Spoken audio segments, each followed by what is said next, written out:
What is going on, ladies and gentlemen? Welcome back to Auto Auction Rebuilds. We are back with an unexpected repair in my driveway on the gravel. I got in my Cadillac and I was getting ready to take off to go do an IAA walk around, and I smelled fuel. Well, the right thing to do if you smell fuel is to just continue driving your car and hope that it goes away. That's absolutely not true. I immediately shut the car off, got out, started checking around, and I figured, I already knew what it was. I said, I bet it's going to be a fuel pump. Well, guess what? It absolutely was the fuel pump. And here we have the old one. I started without you because I wasn't even going to film any of this. My fiance said, you should film it, Randy. And I was like, nobody cares about a fuel pump on an old Cadillac. But you know how it is. Women are always right. So I decided to go ahead and film it, even though I've already got the process about halfway finished. This pump is the original one that came out of it. And it actually, oops, I just leaked gas everywhere. It actually looks to be in relatively good shape, but it is pouring out of, that's not even tight. Well, it was pouring out of the bottom here, and I'm seeing there's a screw with a lock washer completely loose down there. That could definitely be a problem. Here's the new pump. Of course, the new pump should, I can't guarantee it, but it should be made with gaskets that are capable of handling ethanol. That's very important. Even though I do my best to make sure I don't put any ethanol in these classic cars, there are occasions where you don't have a choice, and it's either put ethanol in the vehicle or run out of gas. So we've got a brand new pump. This is it right here, a precision fuel pump, and that pump cost me $120. That is a very expensive and very big, I might add, mechanical fuel pump. That thing is huge. So I've already taken everything off. I've already got everything cleaned up. And now what I'm going to do, these gaskets, these can really aggravate you. So here's what I like to do. I like to take a little bit of silicon, and I've got some Permatex black silicon, ultra black here, oil resistant silicon. What I'm going to do is I'm going to put it on one side of the gasket, not both, just a little bit on one side, and I'm going to attach that to the fuel pump, and it will stick to the pump. That way, because inevitably this pump will go bad at some point, the next person that has to change out this pump, well, I'm going to get to go chase my gasket now. The next person that has to change the pump will not be fighting the gooey silicon off of the block. Instead, it'll come off with the pump, nice and clean, and then they can just slap the new one on. That is the best way to do it, to look out for yourself in the future or for the next owner as well. So I've got that setting up. I'm letting the silicon kind of tack up and dry a little bit on it before I install it, but somebody did the same thing for me on this one. You can't really see it, but that gasket is stuck to the fuel pump. And that's what you want, because if you're taking the pump off, you're probably going to trash it anyway. The last thing you want to do is get under there and have to scrub the block with brake cleaner and brushes and everything. This is a nice, easy way to do it. Now we can get under there and reinstall our new fuel pump. So here we are under the front of the car. Don't worry, I'm using the airbags to hold the car up, but I've also got a jack just in case the airbags were to fail. One of the things I've noticed about this car is we do have a leak from the front seal. Hopefully you can see the front seal there. I've cleaned everything up under here as best I could, but I think we're going to have to replace that front seal.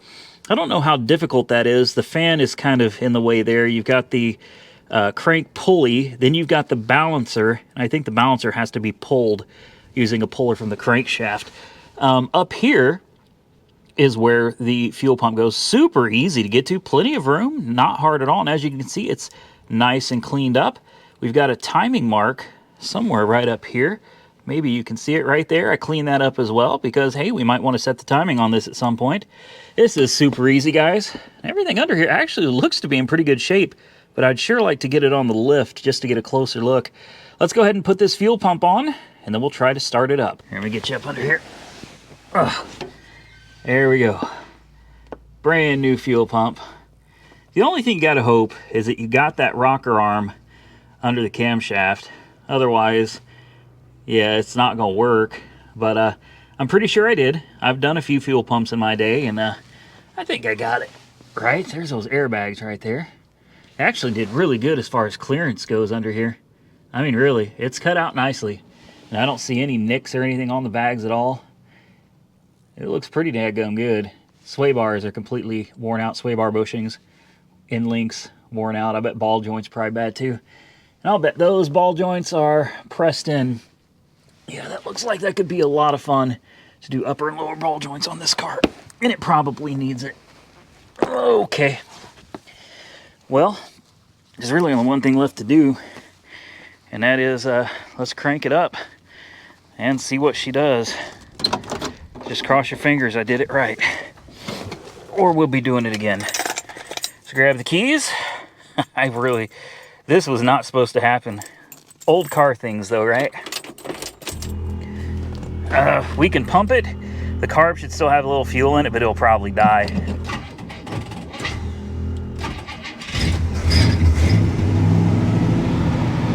Once that car runs out of juice, she probably shut right back off. No?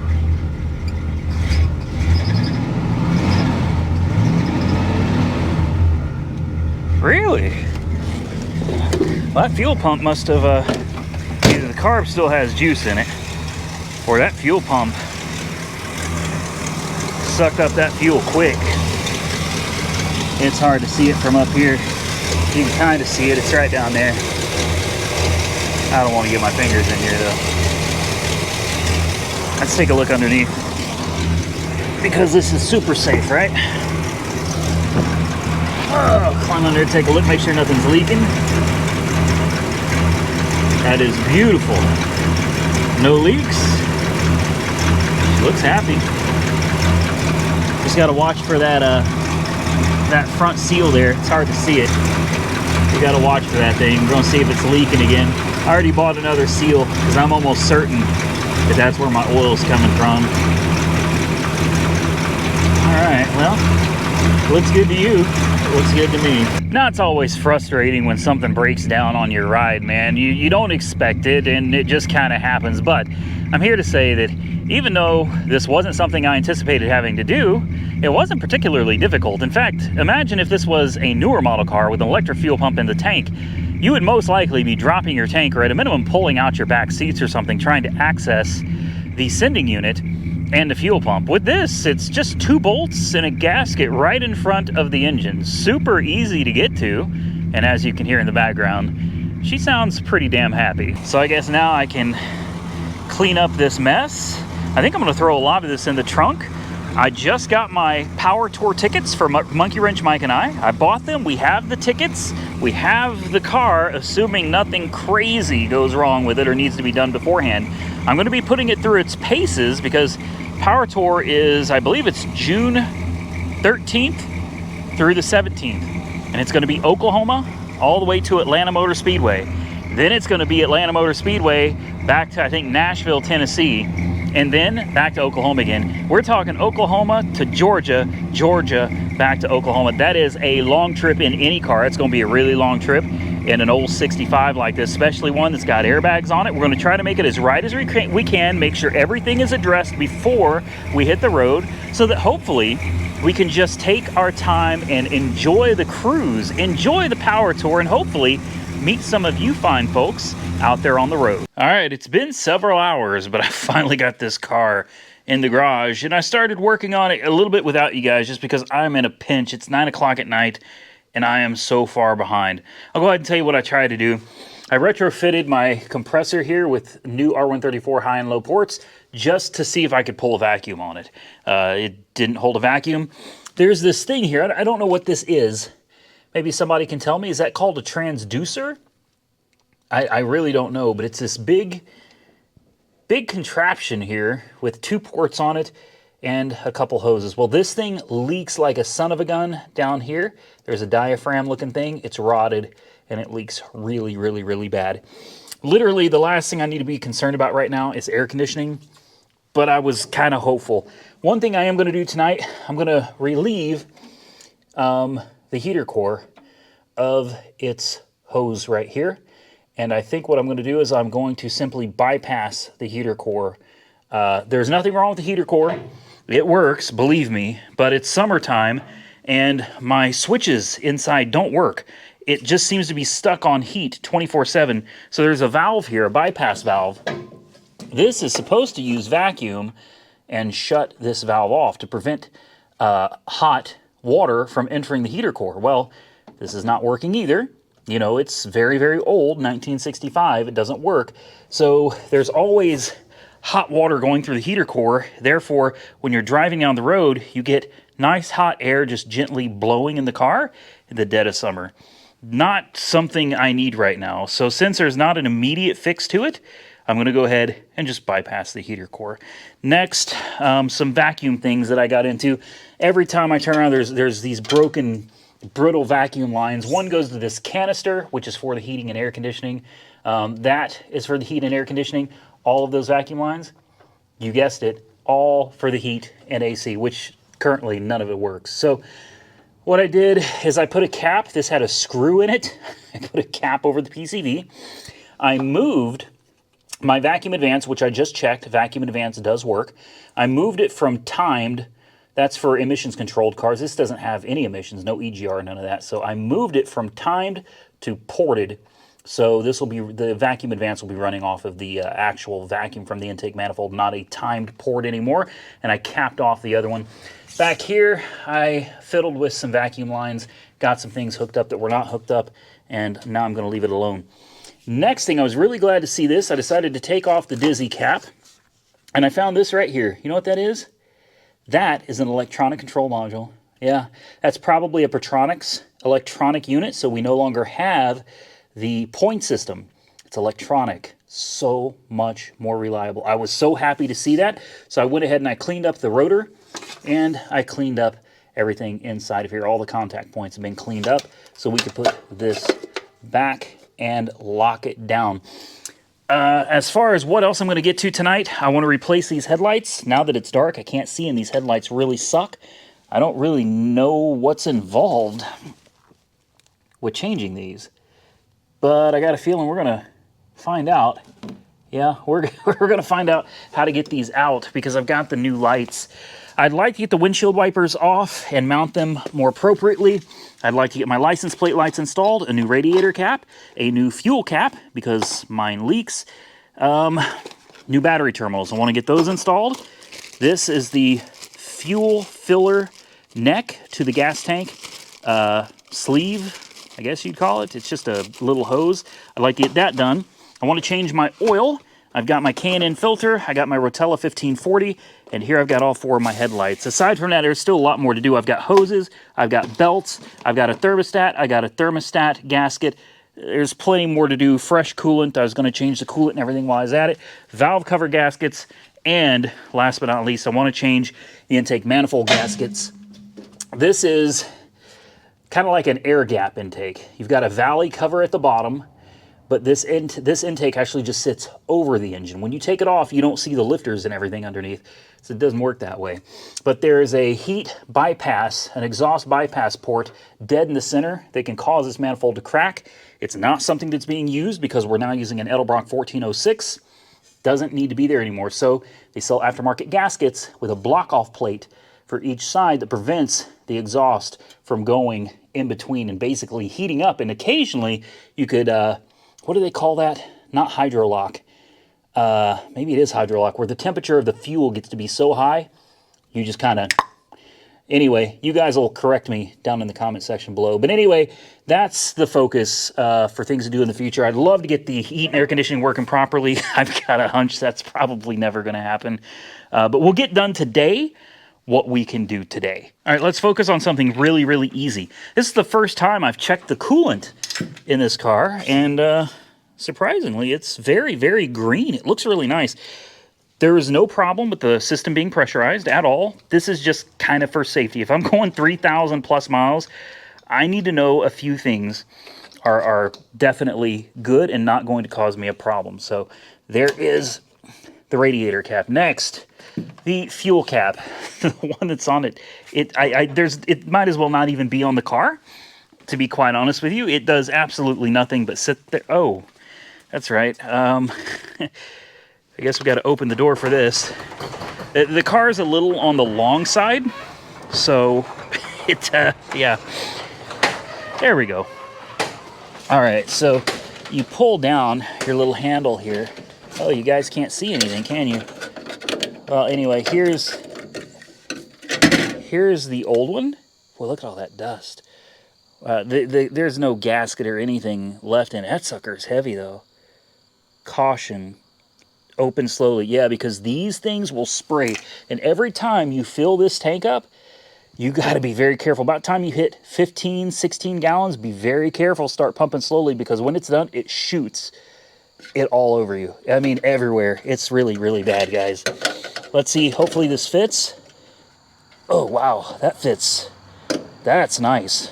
Oh, wow. Well, that's not going to leak. That's not going to leak. I like that. All right, now we can close that.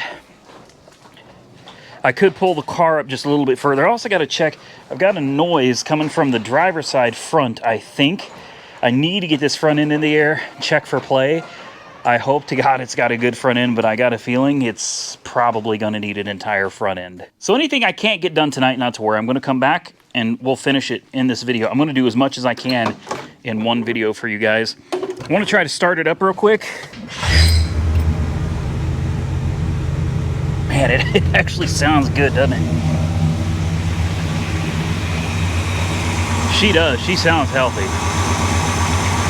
I need to turn the idle down just a hair. She's still a little bit too high.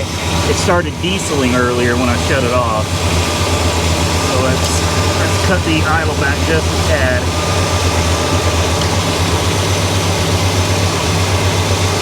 Come on. There we go. Maybe just a hair more. She sounds pretty happy right there. I'm gonna die of carbon monoxide poison. I should have left that damn thing open. Good Lord. So this, currently, because this is broken, is how I turn on the heat and air, but it doesn't work. That's automatic. Does nothing. Yeah, no fan, no blower. I've already checked the fuse, it's good. Nothing. We're gonna shut that off, because seriously, come on. I want to die of carbon monoxide poison. I need to open these doors a little bit. Get some air through here. All right, so next, I want to get these headlights changed out. It's a big deal, and I need to get them aimed so that I can actually see when I'm driving. This car has a couple interesting features for being so old. Number one, it has sentinel headlights. So the headlights will automatically turn on and automatically turn off based on, you know, whether it's dark or not. It has a photo sensor inside the car. But not only does it have a photo sensor inside the car, it has a photo sensor right here. You'd never know it, but if you look through the grille, when the hood is closed, you'd never see this. You see right there? Right there. That is your photo sensor. And this one controls your brights. That's right. It also has automatic dimming brights. It will turn the bright lights on and off, and it works. It works. The only problem was there was some paint covering up a good majority of this photo sensor, and I went ahead and cleaned it off with some carb cleaner. Got that nice and cleaned out, so it should work a lot better now. Next, to get these headlights off, I think there's a Phillips up here. If you can even find it. Good. There it is. All right, we got a Phillips right there, and I think we've probably got a couple hidden, maybe up under here. But we got to get these surrounds off so that we can get these crappy lights out and put the good ones in. I might have to reference Google for this one, guys. I got the top surround off, easy enough. Screw here, and that one's broken, which is nice, so it only has two. But the headlight adjuster is up there. You've got these screws here that hold this surround bracket in. This one is easy enough to get off. It's this bottom one I'm having a problem with. It's got a screw here and a screw here. I got those out, but even with those out, it doesn't budge. It's almost like somewhere up under here. I sure hope not. Somewhere. You got to take this off, maybe. I don't know. All I know is I got to get to this headlight because I need to get this one out as well. Well, we're gonna pull this out, and okay. Well, here's the LEDs they put in. They're not even. Well, number one, it's broken, so that's great. But number two, oh, please tell me the original connector is here. Please, please, please tell me they didn't screw up the original connector. It's got some rust on it, and it was just, this light is just sitting in here flopping around. So that could be a problem. That one back there looks like it's doing exactly the same. It's not centered at all. Thank God for Google, right? This is crazy and it's nerve-wracking. But once you get the top out, the bottom one, you have those two screws right there, and that's it. There are some kind of clips that hold this in. You gotta reach and kind of pull. I've already got this side loosened up, as you can see. This side seems ready to go. I'm so afraid I'm gonna, oh my gosh, break something. I feel like I should gently put a screwdriver in there or something and see if we can just really gently, there it goes. That's what I mean, just gently, oh my. That's not good. There it is. There is just a couple little screw type pins in the bottom there. And now we can get that lower headlight out. All right, here's the lower bezel and this lower headlight. Oh boy. They got that sucker in there, don't they? Well, that could be fun to get out. Oh, well, as usual, nothing goes according to plan. Somebody has rewired this, so hopefully they used the right wires, the right plug. Oh wait, there's the original. Are you serious? This is how they did it. Oh, wow. Okay. The lower one only has 2 wires, and they just threw that in there. That's great. So I went with a full set of 4 Sylvania. We got 5 001s are the brights, and 5 006s should be the dims. These headlights are so old, there are spider webs inside of them. Yeah, so this should be pretty easy to tell brights from dims. This only has 2, and hopefully the other one has 3. Goes back in like this. Honestly, I know you guys probably like the LEDs better, but I'm more of like the old school look. I think the old glass headlight is just the right way to do it. It's hard to make a decision. Let me zoom in just a little bit. What do you think? The left or the right? Probably look better when I put the surrounds back on. Let's go ahead and turn on the headlights. I want to make sure the new ones are functioning.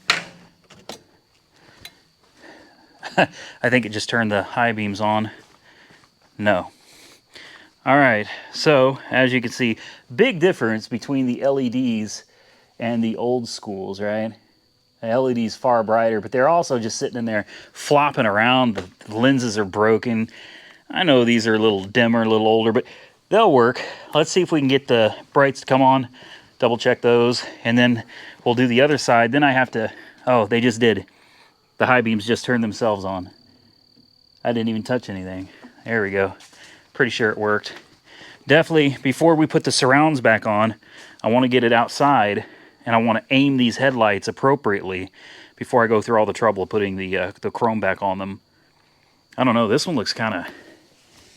Oh, that one looks dim because it's aimed all the way... This was aimed like right here at the ground, man. That needs to go way, way up. All right, we've got 4 headlights, so that took entirely too long. I want to shut off these lights real quick, and hopefully the brights turn themselves on here. There they go. Nice. That actually looks pretty dadgum good. I still need to adjust the headlights. They're nowhere near right yet, but watch, if I turn these lights back on, photo sensor should kick in and maybe turn them off. And then again, maybe not. I think the next thing I'm going to work on is bypassing the heater core. We shouldn't need it anymore. The way I'm going to do that is with this Prestone flush and fill kit. I'm simply going to take this one, I believe that's 5/8 down there at the bottom, and I'm going to splice the heater core one side to the other using this T-fitting here. And that should solve my problem of having heat entering the car from the heater. After that, I think we're close to done for tonight. We need to change the oil. And I think, other than adjusting the headlights and replacing the bulbs in the license plate, I think we're pretty much done. I may even skip doing that, and then we can come back another day, hopefully in this same video, and we'll take out the spark plugs, check them, probably clean them and gap them. They should be coppers. Definitely want to get some more light bulbs. Make sure I've got all new lights on this thing, and we should probably put the Auto Auction Rebuilds license plate on the front of this as well. All right, I've taken the liberty of doing all of this as quickly as possible to save you guys time. We're gonna pop this off, and then we're gonna try to quickly, very quickly, it's probably gonna lose some here, yeah. And there it went, the clamp. That's always nice. We didn't lose nearly as much coolant as I thought we would.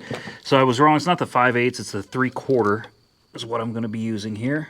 So we're gonna need to, good Lord.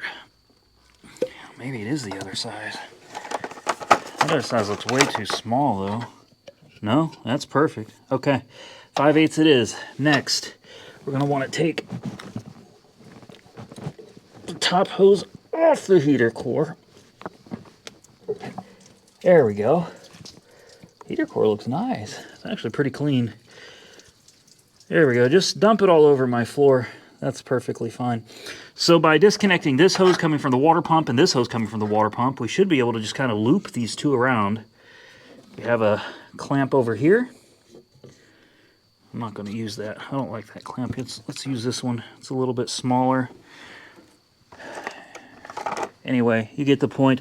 We're going to clamp these down. We'll put the top on here to keep us from losing any coolant. I'll top it off, and we will have one perfectly bypassed heater core. All right, I just got through fighting this oil filter, which doesn't look like it's the right one. Way too small. Poked a hole in the side of it with these massive oil filter wrench. Somebody had this thing on here way too tight. I almost didn't get it off, and this is my ride home. Here we go. This is going to make another great mess for me. I'm already covered in oil, so it doesn't matter at this point, I suppose. There we go. Oh boy, that is pretty dark. That is nasty oil. Well, let's hope my new K&N will fit on there. All right, who's ready to take the drain plug out? Let's see what this oil actually looks like, because it's pretty bad. All right, I have pre-filled my K&N filter. This is a well, hell, I don't know what it is. I was hoping it would say somewhere. An HP 2003. This is way bigger than what came off of it, and I'm hoping that's a good thing. Here's where the filter goes, right up there. I didn't fill it up so much that I'd be screwed, so, oh, it's gonna hit the, that's nice. It's trying to hit the, there we go. There we go. It's trying to hit the little radiator hose there. Hopefully this is the right one. All right, I'm gonna give it just a couple more with my hand, not too tight, and then we're gonna pop this off and see what the oil looks like coming out of her. All right, are we ready? See what comes out of this? Please don't shoot all over me, please. Let me move this just a hair. I got a feeling it's gonna splatter all over me. That's a big, nah. Wow though, oh my gosh.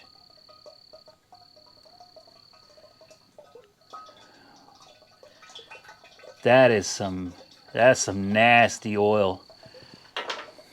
That is nasty oil right there, guys. Good news is I don't see any chunks. Black gold. Texas tea. A lot of air bubbles in it, but overall not bad. All right, let's let her finish draining. We can fill her up with some good stuff. Well, she's back on the ground. It's time to put some oil in it. I'm gonna use some Rotella T4. This is 1540. It should have all the good dinosaur stuff that it requires for that old camshaft. This is something you guys probably aren't gonna wanna see me do. So maybe I'll do it off camera. No, this is, she's got a few minor leaks. Nothing that appears to be very serious, but I'm hoping this might be able to help. This is supposed to be the fastest, safest way to get your show back on the road. Guaranteed. Reinforced with synthetic polymers. Yeah, I don't know. But it's supposed to help with oil burning and oil leaks. And this one has a little bit of oil burning and a little bit of oil leaks as well. I've cleaned up the bottom with carbon brake cleaner really, really well. So I'm hopeful that when we drive around, I've driven this thing probably close to 1,000 miles already. I put a lot of miles on it. We'll get it running again. Fresh oil, some of this stop leak, and then I'll be able to see better where the oil leak's coming from. So I'm gonna Put this stuff in here, get her filled up with oil. Should only hold about 5 quarts. We should be good to go. All right, here she goes. We're gonna put this in first. Gee, it looks just like motor oil. I don't know how much this was. I think it was like 15, 20 bucks. Probably 20, maybe 20. A little bit more, I don't know. They better not just put some motor oil in this thing for $20. Time to put some of the good stuff in here.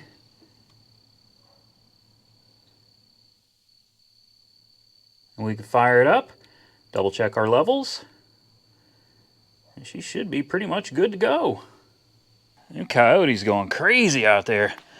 All right, fresh oil. It says it's full. Of course, we're going to start it, let it run for just a minute, and then we'll check again. June bugs, hello. You guys are already out. It's too early for that mess. Seriously, what are you guys doing out here? It's not June. All right. Let's give her a couple pumps.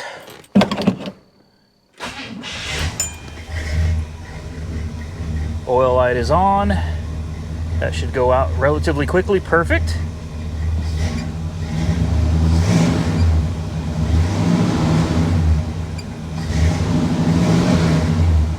Sounds healthy.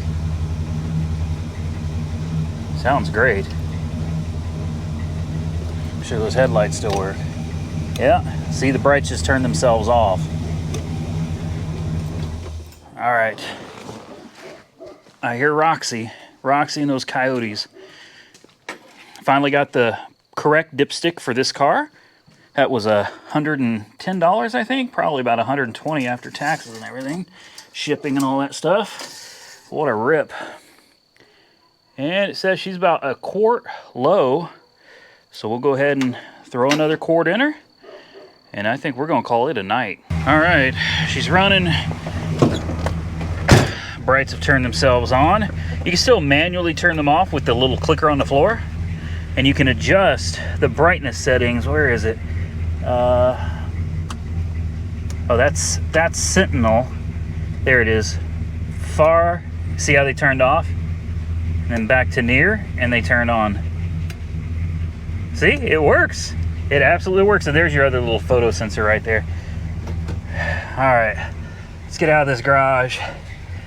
Check out these headlights. What did I just run over? I don't have time to even care right now, truthfully. I think the idle's too low. It's either too high or too low, man. Yeah, that idle's way too low. Way too low. Let's see how those headlights work. Ow, wow. That's really... Oh, the brights are on, that's right. That's not bad. That's not bad at all. Let me back up, get out of the way a little bit. Maybe right there so people can still get around me, you know what I mean? I don't want to take up the whole road. Well, the brights look pretty good. We'll turn them off. That's the problem.